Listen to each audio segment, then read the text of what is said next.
हेमंत सोरेन लेने जा रहे हैं बड़ा फैसला। कल झारखंड के लोगों को मिलेगी बड़ी खुशखबरी।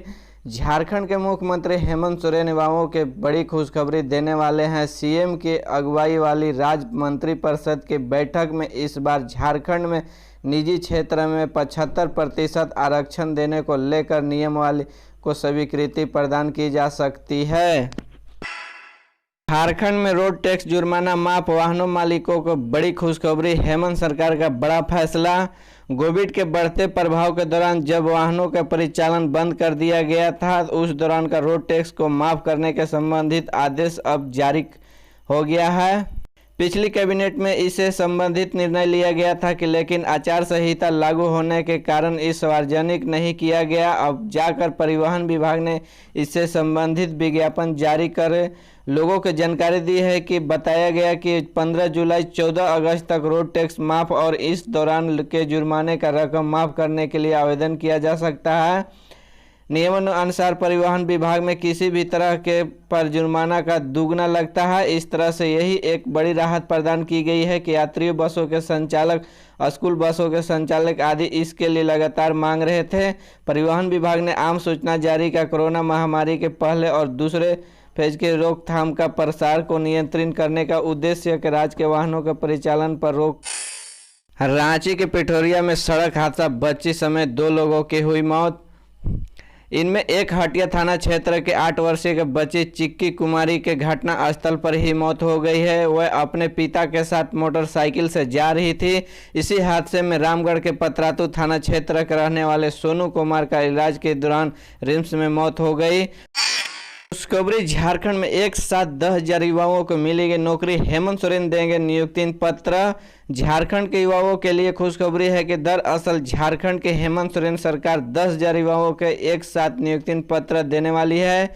झारखंड सरकार की ओर से 16 जुलाई को रांची के मोरहाबादी मैदान में रोजगार मेला का आयोजन किया जाएगा, जिसमें बड़ी संख्याओं में युवाओं को नियुक्ति पत्र दिया जाएगा।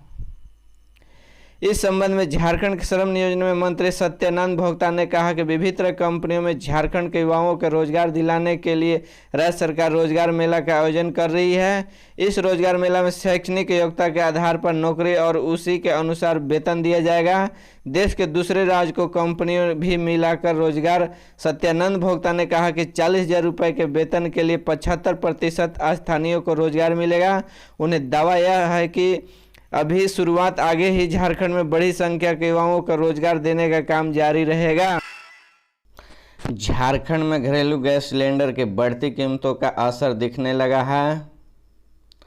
यही कारण है कि राज्य की रसोई गैस की खपत में गिरावट आई है। पिछले 1 साल के तुलना में इस वर्ष का अप्रैल-जून माह में लगभग 4 लाख सिलेंडर की खपत कम हुई है। अभी एक सिलेंडर की कीमत 1110 रुपये हो गई है। 2021 में 3 माह से 65,46,000 लाख सिलेंडर की हुई थी खपत। गैस कंपनियों से मिलने आंकड़ों के अनुसार 2021 में 3 माह की अवधि में रांची सहित पूरे झारखंड में तीनों गैस कंपनियों के इंडेन और भारत और एचपी को मिलाकर कुल 65,46,000 सिलेंडर की खपत हुई थी, जबकि 2022 में इस 3 माह की अवधि में सिलेंडर की खपत घटकर 61,47,000 हो गई है। इसी प्रकार का 3,99,000 लाख सिलेंडर की खपत घट गई है। झारखंड अग्निपथ के खिलाफ जमशेदपुर में ट्रेन रोकने के 8 आरोपियों को आरपीएफ ने पीआर बॉन्ड पर छोड़ा। झारखंड के पूर्वी सिंहभूम जिले में जुगसलाई के अग्निपथ के खिलाफ में ट्रेन रोकने के 8 आरोपियों के छात्रों के आरपीएफ ने गुरुवार को 7:30 बजे टेल्को स्टेडियम में छापेमारी का गिरफ्तार किया। रांची को सिखानत वीडियो का रिकॉर्डिंग का सीसीटीवी का फुटेज पर आधार पर की गई है। हालांकि गिरफ्तारी के समय युवक ने औचक कार्रवाई के विरोध किया, लेकिन टाटानगर आरपीएफ पोस्ट के टीम के सूझबूझ के कारण 8 आरोपियों छात्रों के पोस्ट पर लगाया। पीआर बॉन्ड पर आरपीएफ ने पोस्ट पर इन्हें छोड़ा गया। झारखंड के जमशेदपुर केंद्र सरकार के अग्निपथ योजना का विरोध करते हुए ट्रेन रोकने वाले 8 छात्रों पर कार्रवाई की गई। आरपीएफ के टीम ने टेल्को स्टेडियम के छापेमारी करे उन्हें गिरफ्तार किया। वीडियो रिकॉर्डिंग के सीसीटीवी फुटेज के आधार पर कार्रवाई की गई है।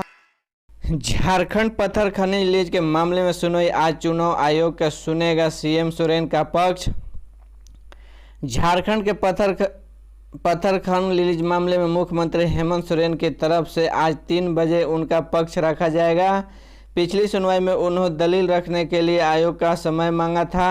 झारखंड प्रदेश भाजपा के अधिवक्ता ने निर्वाचन आयोग के समक्ष अपने दलील रखी थी। यह पूरा मामला सीएम हेमंत के नाम पर पत्थर खनन लीज के ठेके के जुड़ा हुआ है। इसकी अंतिम सुनवाई 28 जून 2022 को हुई थी।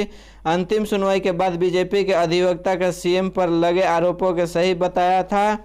इसके बाद सीएम सोरेन ने ओर से पेश वरिष्ठ अधिवक्ता से कहा कि जिस तरह भाजपा की ओर से करीब 2 घंटे तक दलील रखी गई, ठीक उसी तरीके से उन्हें भी उतना समय दिया जाए।